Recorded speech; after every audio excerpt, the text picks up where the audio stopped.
はじめまして。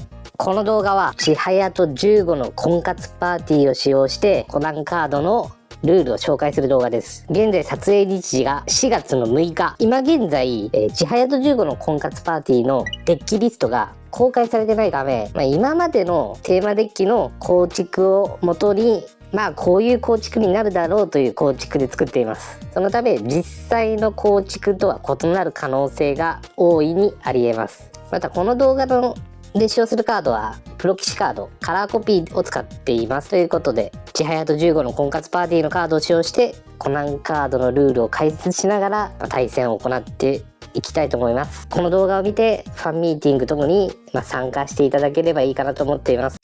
ちはやと15の婚活パーティーに収録されているカードの説明をします。まずは、2分の1の確率、どちらかのパートナーカードが収録されています。萩原千早か横溝15。カード的には色さえ同じであれば役割は全く同じです。だから萩原千早の方が強いとか横溝15は弱いとかは全くないです。基本的にはプレイヤーの分身としてパートナーカードは活躍します。ちはやと15の婚活パーティー、こちらは事件カードですね。事件カードの特徴としては1007、6跡って書いてあるカードですね。裏面がこう横長でできている。普通のカードはこういう裏面なんですけど、事件カードは横長のロゴになってますね。横長のレイアウトでなっているはずです。でこちらは事件カードといって自分が解決する事件となっています。様々な事件カードが登場していますが、重要なのは左上の色。こちらは黄色一色なんで忌憚事件とか言われますね。他にも黄色と白、白木事件とか、赤と青、赤青事件とかあります。こちらのカードは能力付き事件カードといって能力を持っている事件カードです。その能力付き事件カードの、能力の使い方も、今回の動画でご紹介します。事件カードは盤面の左上に置かれることが多いですね。で残りのカード40枚、コナンカードは40枚でデッキを構築します。41枚にしたり39枚にしたりはできません。カードの見方なんですけど、カードの見方なんですけど、デッキに使用するカードはキャラカードかイベントカード、いずれか2種となっています。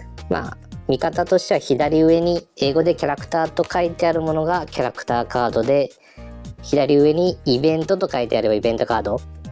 キャラカードはあと右下に AP とか LP とかが書かれてあって、イベントはAP、LP が書かれていないものがイベントカードです。キャラカードの見方ですが、左上の数字、こちら2って書いてますけど、2というのはレベルになっています。2の横に佐藤都とか萩原千早とキャラ名が書かれています。でそのさらに右上に警察警視庁だったり警察神奈川県警っていう特徴、そのキャラクターが所属する団体を書かれています。警視庁をパワーアップするカードだったり神奈川県警をパワーアップするカードがあったりしますね。でこちらの佐藤美和子は、テキストとしてはちょっと変な位置にあるんですけど、カットイン AP プラス2000というのがあります。カットインについても対戦中おいおいご紹介します。こちらはレベル8、萩原千早。レベルが大きくなれば大きくなるほど強力なカードになっていきます。ちはやと15の婚活パーティーで収録されているカードの中ではレベル8が最も最大なので、切り札的なカードですね。で能力としては、4月25日の発売する疾風のきらめきや15の婚活パーティーで初めて登場する疾風能力を持っています。こちらの発動の仕方もおいおい説明していきます。でイベントカード、こちらはですね、キャラカードは、登場すると現場に現れるんですよ。一方でイベントカードは発動して書かれているテキスト、効果が使用されると即座にリムーブされるという、使い捨てのカードになっています。ただその分、強力な能力、効果を持っていることが多いため、使いどころによってはものすごい形勢を逆転できるカードもあったりします。いきなり対戦に入ると混乱する方もおられると思うんで、まず一人でちょっと対戦の流れをご紹介します。パートナーカードと事件カードは今裏面で用意して、デッキをシャッフルします。で、自分でシャッフルした後、相手にもシャッフルしてもらうんですけど、ちょっと今回は省略、1人なんで省略します。そしてカードを5枚引きます。5枚引きました。そして、手札を見て、不要なカードをデッキに戻して、その枚数分引き直すことができます。ちょっと今回は4枚戻します。戻して、シャッフルして、で、ここで相手にカットしてもらって、戻した枚数引き直します。今回4枚戻したんで4枚引きますと。で、お互い引き直しが終わったら、ゲームスタートとなりますと。今回僕が先行と仮定すると、まずターンの初めにカードを1枚ドローします。その後ファイルにカードを1枚追加します。先行1ターン目だけは1枚だけ、後攻1ターン目以降はファイルが2枚ずつ追加されていきます。パートナーの役割としてファイルエリアに移動させてアシスト、推理を行うとカードの右下にある LP の数だけ証拠を得ることができます。パートナーカードは基本的に全て LP1 なんで1枚追加できます。そして事件解決という能力もあるんですけど、これは本当にゲームの最後勝利条件なんで今回は省略します。先行1ターン目ファイルが1枚、ファイルが1枚ということはレベル1のカードが使えます。ただこのちはやと15の婚活パーティーにはレベル1のカードは収録されていません。一番レベルの低いカードはレベル2です。ということはこのカードは先行1ターン目は使えないということなんでしょうか。いいえ、違います。パートナーカードをアシストを宣言して移動させることで今2になりました。ファイルが2になりました。レベル2のカードを手札から使用することができます。レベル2の萩原千早を現場に登場させることができます。この手札の使用はターンプレイヤー1回だけ使用ができます。手札の使用をしてしまったので、このターン何もすることがないのでターンエンドを宣言します。相手も同様のこと動きをしてターンが返ってきたとします。ターンが返ってきた場合、横向きのカードを一旦全員アクティブ、パートナーカードはアシストしていた場合はパートナーエリアに戻ってきます。そしてカードを1枚ドローでファイルにカード2枚追加します。この上から1枚ずつ追加していってください。たまに2枚まとめて持ってっちゃう方がいるんですけど、これよくやりがちなんですけど、この2枚まとめて持っていくと順番変わっちゃうんで、必ず上から1枚2枚置く。そして今ファイルにカードが3枚あります。ということはレベル3のカード、今手札に大江忍があります。この大江忍を使うこともできますし、アシストすることでレベル4の15の受難が使用できます。今回はそうですね、大江忍を登場させます。千早の女友達で、パートナーカードは推理させることができます。またね、推理させない方がいい盤面もあったりするんで、それはおいおいコナンカードを慣れた時に考えてみてください。ということで手札の使用が終わりました。これ以上何もできないんでターンエンドといきたいところなんですけど、萩原千早は前のターンに登場しているので、名乗り状態が解除されています。このターン登場させた大江忍は名乗り状態で推理もアクションもできないんですけど、前のターンに登場させた萩原千早は推理アクションができます。ということでね、推理します。キャラで推理した場合もパートナーカードで推理した場合と同様に右下の LP の数だけ証拠を得られます。 LP1 なんで証拠1枚増えます。ということで何もすることがないのでエンドです。でまたさらにターンが返ってきたとします。ターンの始めドロー、ファイルを2枚追加。今ファイルが5枚ですがアシストすることでレベル6のカードが使えるようになりました。レベル6の松田迅平を手札から使用します。さて、このカードゲーム、手札の使用は1ターンに1枚だけなんでしょうか。確かにそうなんですけど、ネクストヒントというもう1枚カードを使用するシステムがあります。手札をさらにもう1枚使いたい場合、ネクストヒントというのを宣言して、ファイルエリアの一番上のカード、パートナーカードはちょっと無視しますが、ファイルエリアの一番上のカードを手札に加えて、その後手札のカードを使用できます。で、ネクストヒント、今ファイルのカード手札に加えたんで、使えるカードがさっきは6だったのに対してマックスが5になりました。ということで5以下のカードが使えます。で、ネクストヒントの注意点として、ファイルのエリアを手札に加えた次の瞬間に手札の何か使わなければいけません。これネクストヒントでカードをめくって、その使用する権利をストックすることはできないんですよ。なのでそこはちょっと気をつけてください。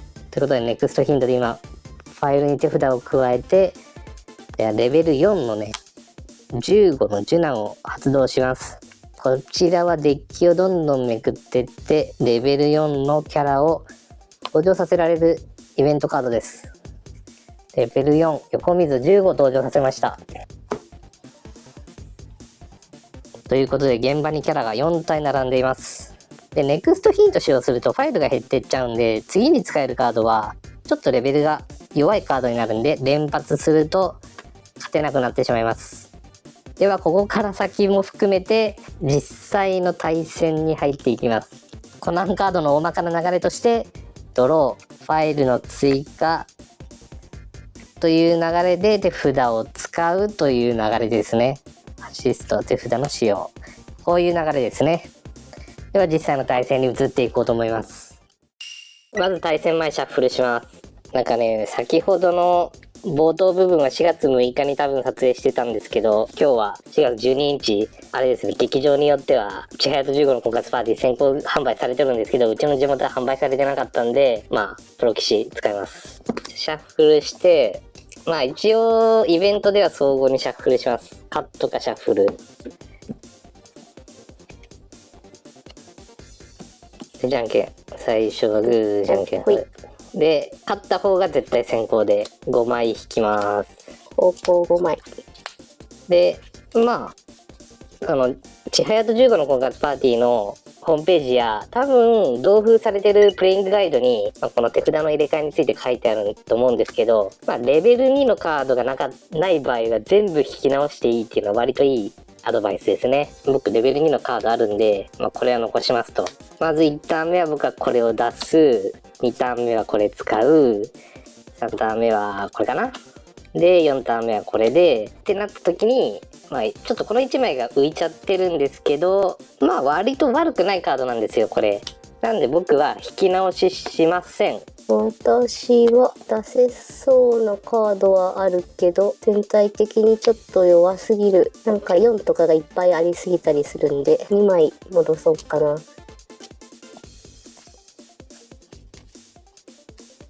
でもう一回シャッフルしてもらって、僕は引き直しないからシャッフルしません。で2枚戻したので2枚引きます。そして引き直しが終わったらお互いにパートナーカードと次元カードを表向きにして、マーカーは担当しない手番の方を隠してゲームスタートで、先行1ターン目ドロー、カード1枚ドローで、ファイルに先行1ターン目だけファイル1枚追加。そしてパートナーの役割であるアシストすることでレベル2のカードが使えるようになりました。いわれた登場エンド、で登場したターンは名乗り状態といってアクションや推理ができないのでターンエンド。じゃあターンもらったんで1枚引く。で先行はファイル1枚だったけど、後攻は最初から2枚置ける。で私の今の手札こんな感じで2がなくて3があるって感じなので、2は持ってないので、アシストってファイルに置いて3枚にできると。で3以下のカードが出せるので3の応援忍出します。これは別に登場時の効果などはないので、このまま終わりで返します。ターンもらってアシストしていたパートナーカードを元に戻してカード1枚ドローでカード2枚追加、ファイルにカードを2枚追加。そうですね。アシストもう一度します。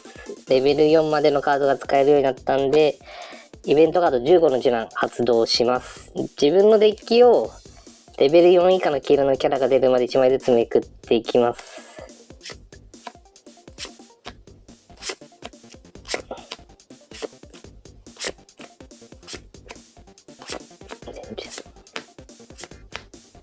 レベル2の高木渉がめくれたんで、残りは一旦デッキの下に戻してシャッフルします。でシャッフルしたら相手にカットしてもらいます。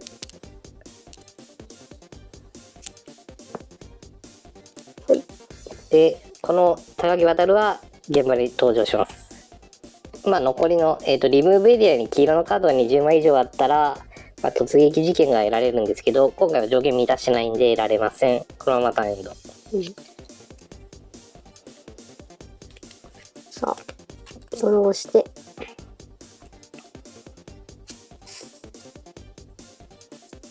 どうしようかな。のイベントカード15の受難使います。で、上から4位以下の黄色キャラが出るまで。なんか一緒じゃん。じゃあこれが出たので、これは戻してシャッフル。山下戻してシャッフル。山下戻してシャッフル。で、一応相互シャッフルか。で、これは登場。で、この子は何もないただのカットインなので、ただ先行の人と違って私はこのパートナーカードまだ使えるので、そのままで返すっていう戦略もいいんですけど、せっかくだから証拠増やしときましょう。このパートナーカードは横にしながら推理っていうと、1枚デッキから証拠を増やせる。で、あとはこの人推理とかできるけど、なんか次、突撃、アクションされたりとかしたらなくなることもあるんで、返します。カードもらってパートナーカード戻してドロー。ファイル5です。レベル5、めぐり十三登場。このキャラは登場時、条件を満たした場合、突撃得られるんですけど、今回はいずれの条件を満たしてないんで何もないです。パートナーで推理することで、右下の LP の値、1分章を超えてターンエンド。じゃあ、ドローします。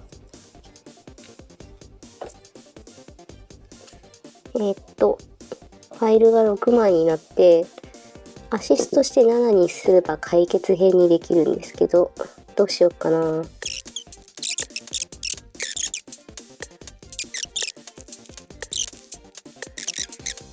本気で勝とうとする人がいるんですよ。ルール解説難しい。どうやったら勝てるんこれ。アシスト解決編。なんで解決編に入るんですか？難しいこと言う。入る条件教えてください。入る条件は一応7にしたらその時点で自動的に解決編にはなるんですよ。7だけど私はまだ解決編にしませんとかは基本的になしだったよね。もう解決編にしたくないならそのままにしなきゃいけないし、アシストしてそのゲーム中で初めて7以上になった時は解決編にしないといけない。で、解決編になったらこれはこの事件の効果で1枚捨てないといけなくて、捨てるのは千早さん出して、15さんは疾風っていう効果がついてて、キャラを1枚まで選びターン終了時までマイナス1000する。疾風は登場時の変形。疾風っていうのが書いてあって、この私のターンで初めて出たキャラが疾風持ってたら効果が発動する。キャラを1枚まで選びターン終了時までマイナス1000で、せっかくだからこの一番高いめぐれさんをマイナス1000して4000にする。で、宣言スリープ、手札を1枚リムーブして、リムーブエリアにあるレベル5以下の特徴、警察のキャラを1枚まで選び登場させる。萩原千早さんを登場させたらカードを1枚引く。まず捨てないといけないスリープ、めぐれさん捨てちゃうか。で、萩原千早を登場。で、萩原千早だった場合にワンドローできるので、ワンドロー。で、萩原千早のこのカードは、解決編っていう条件付きで迅速。アクションするか推理ができるけど、今のこの状況だとこの LP ロジックポイントが0なので、横にしながら推理ってやっても証拠は増えない。なので、今事件に証拠があるので、アクションは事件に行くか、キャラもスリープ状態のキャラが、寝ているキャラがいればいけるんだけど、みんなアクティブなので、事件に行きます。事件にアクションが宣言されたので、こっちはガードの宣言ができます。ガードとは、アクティブ状態のキャラを、スリープさせながら、ガードしますっていうことで、相手の、アクションを受け止めることができるんですけど、現在現場によるキャラが、このめぐれ、一番 AP が高いめぐれ十三が AP1000 下げられて AP4000 なんで、このままいっちゃうと負けちゃうんで、あまりにもガードする意味がないんで、事件のアクションを通します。で、事件のアクションを通す場合は、自分の事件にある証拠をリムーブして、相手は成功したので証拠が増えます。通ったので1枚増える。返します。3返ってきたんでアクティブにしてドロー。2枚。ファイル追加。こちらもアシストしたタイミングでファイルが7以上、今ファイル8なんで解決編に入ります。千早と15の婚活パーティーの事件の能力で解決編に入ったタイミングで手札を1枚捨てなければいけません。5の千早捨てます。手札の使用で同じくレベル7横水15登場。で、ターンの最初の登場なんで疾風の能力発動します。キャラクター1体の AP を1000下げます。横水15。相手のレベル7横水 15AP1000 下げます。で、宣言スリープ。手札を1枚捨てる。手札を1枚捨てて、リムーブの萩原千早、レベル5の萩原千早登場。レベル、この能力、横溝15の能力で萩原千早の登場ができたんで、あと1枚ドロー。で、迅速持ちで、このターン動くことができます。推理。千早と15の婚活パーティーの事件能力。神奈川県警が現場にいるときに証拠を1枚以上表向きにして、相手のキャラ1体なんで、その枚数分 AP を下げ、1000下げます。相手のレベル7横水15、さらに AP1000 下げて今 AP4000 にします。で、AP4000 になって横水15にめぐれ十三でアクションします。このめぐれ十三はアクションしたとき AP1000 上がるんで6000対6000対4000になってるから、カットインとかしても6000には満たないんで、このままこうやってこのままやられるか、こっちのキャラでこの15を守りたければ守るっていう手もあるんだよな。どうしようかな。ただ守ったとしても千早お姉ちゃんで動けるから、そのままやられてもいいんだろうか。また本気で考え始める。ガードでもいいのかな。じゃあこっちの15さんやられてもいいんだけど、こっちの2の高木でガードします。で、AP5000 迅速の萩原千早は登場したターンでも登場がアクションができるんで、AP4000 の横溝15にアクションします。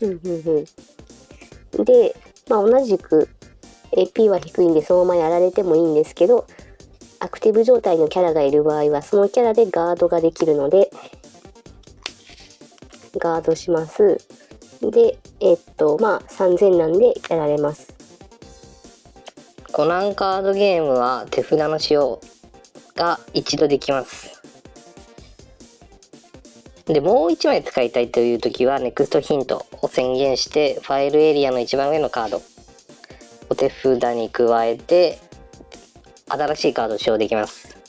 でこの動作は一連じゃなければいけません。この間になんかアクションしますとか推理しますは挟んではダメです。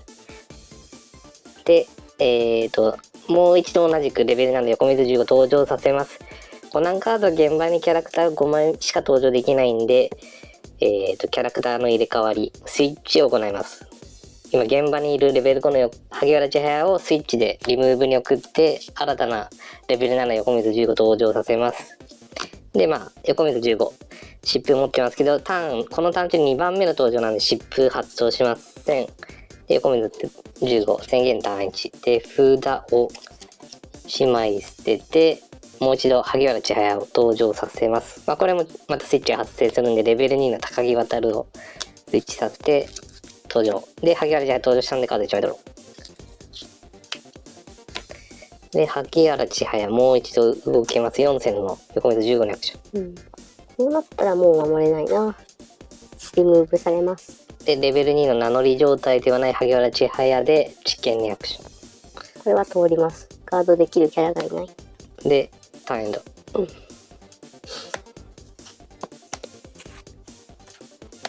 ひらめきの説明もなんか今んとこないね。じゃあターン戻ってきたんでドナーを戻してドローしてちょっと分かりにくいけどファイル8になっております。とりあえず手札に8はこれしかないんでこっちにしよう。でこの8の横溝15は登場時にこのキャラの AP 以下の AP のキャラを1枚目まで選びリムーブするだから8000以下がリムーブできる。で相手の中で一番強そうなやつをリムーブするんだけど6000一緒か。じゃあこれを1枚リムーブします。今私の手札8がもうなくて8アシストしてネクストすればもう一回ファイルが8あるんで8出せるんだけど、じゃあネクストアシストはせずネクストを選んでいます。ネクストわあ8が来たしくりましたね。こういうこともあるから、基本的にはこのターン勝てると思わなかったらアシストしてネクスト、無難なんだけどなんか引けると思わんじゃんじゃあ8はせっかく手札に来たんですけど7しか出せないのでやっぱりアシストしますはできないんで、やっぱりここにネクストしたらもう出すっていう操作しかない。そこにアシストを挟むとかをやると出せなくなっちゃうんで。で7ハギです。このハギはすでに2枚目のカードなんで発動しない。で、突撃キャラっていうのは事件にはいけなくてキャラクターにはアクションができると。で6000これが7じゃないと信じてアシストはせずネクスト。今度はジンペイちゃん、これイラスト的にこうだよね。で両方突撃なんですよね。でこのジンペイちゃんは自分のよりも AP の高いキャラとアクションした時に手札を1枚リムーブすればプラス3000、8000になるっていう。じゃあ6000突撃でここ行きます。アクションしますか。でジンペイちゃんは5000、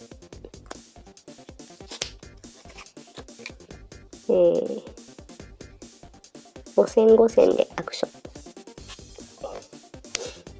ンで千早さんがもう動けるんで5000でアクション。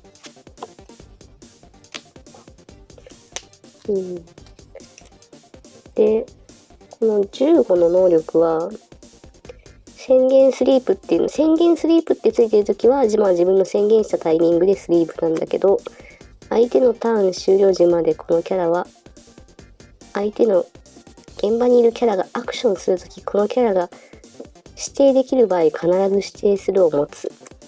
多分次相手の8で除去されるからアクションで倒されるってことはないと思うんだけど、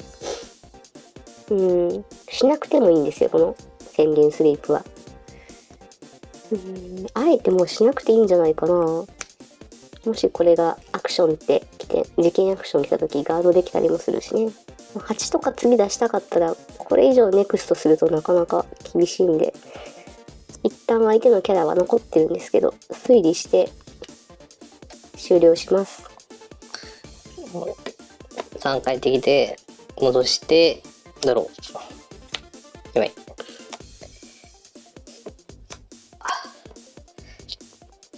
15の次男、18の早期発動します。レベル7以下のスリープ状態のキャラを1枚リムーブ。そうですね、結構厄介な松田陣平をリムーブ。松田陣平をリムーブ。その後、テキストの続きでリムーブに神奈川県警3枚以上いるんで AP8000 以下のキャラリムーブ。リムーブ。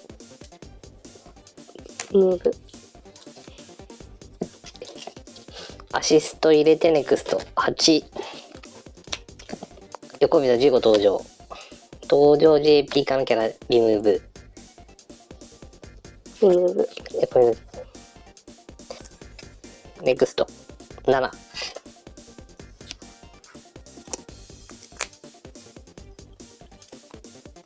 松田陣平登場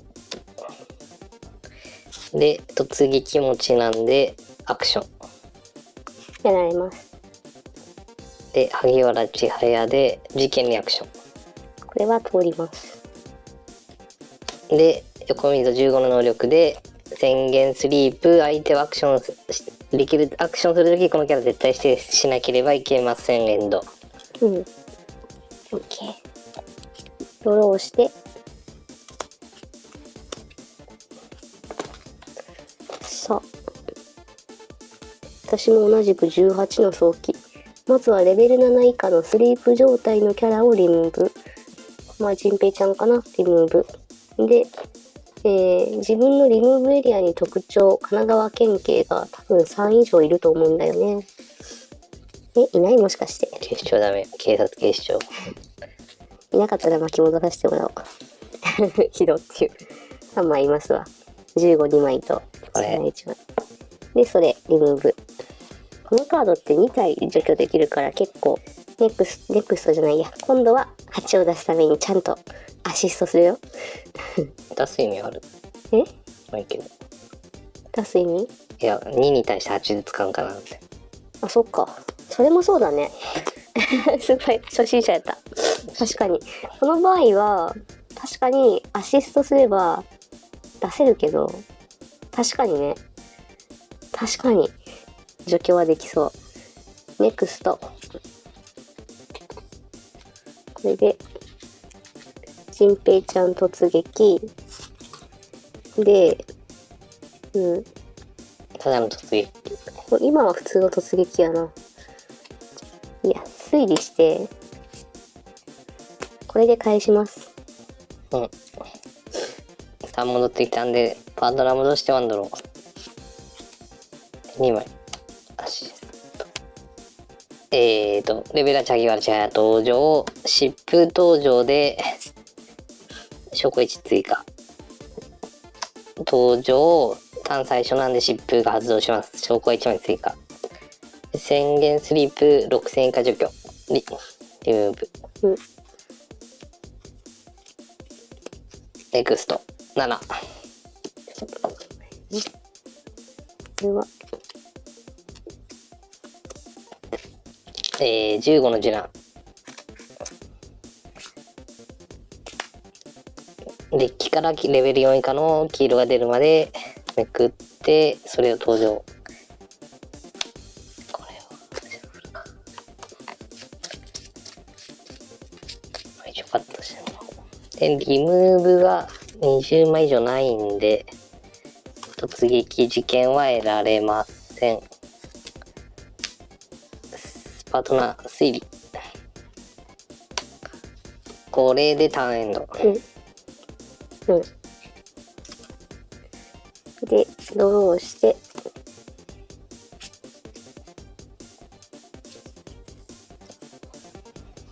同じく千早さんで疾風能力で証拠を1個得る。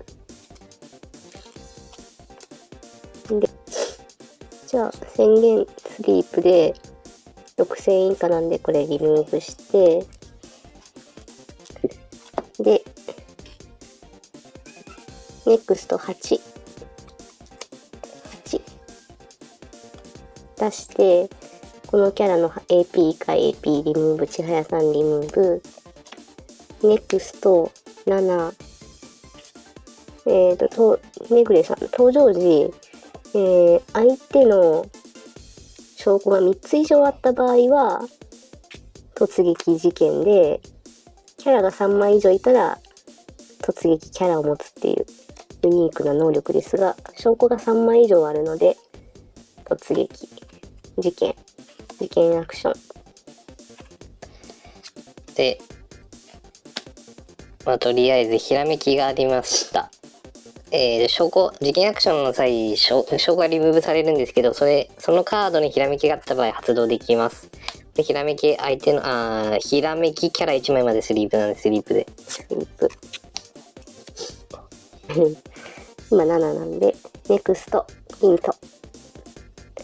で、いるので、千早さん。これは、LP0 の迅速。すぐ動けるので、事件アクション。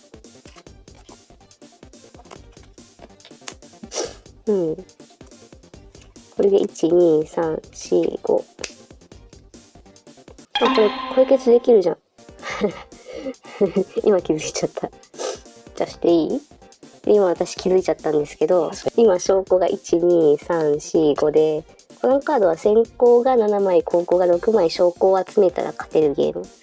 で、今ファイルは6で、勝利する条件は、例えばアシストも入れちゃってたらそのターンは勝利できない。っていうよりは、っていうか証拠が6個溜まってても、その時点でアシストしてたら、事件解決ですってする、このパートナーカードはアクティブじゃないとダメなので、今、たまたま私アシストしなかったから、解決できちゃいそうな状況になっちゃった。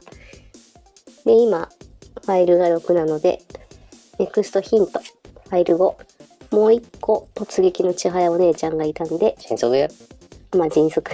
迅速の千早お姉ちゃんで、事件で。で、これで、1、2、3、4、5、6枚証拠が溜まって、パートナーカードで、じゃあ事件解決ですって言いながら横にして解決です。このテーマデッキ高校有利やな。絶対キャラ寝るから。これで証拠増やしながら。だってこのターン中に4つ証拠増えてるもん。1、2、3、4。突撃もいいしね。突撃とか迅速も。ということで以上です。でこの対戦動画で一応カットイン使ってないんで、カットイントに関しては多分画面の今右上に出とるとこからもう一つのルール解説動画あるんで、あっちは一応多分網羅しとると思うんで、そちらを参照してください。円谷光彦は AP に戦あるため相手の小島源太のアクションを受け切ることができます。なので相手のアクションに対してアクティブのキャラをスリークさせつつ、ガードを宣言して源太を守ってあげましょう。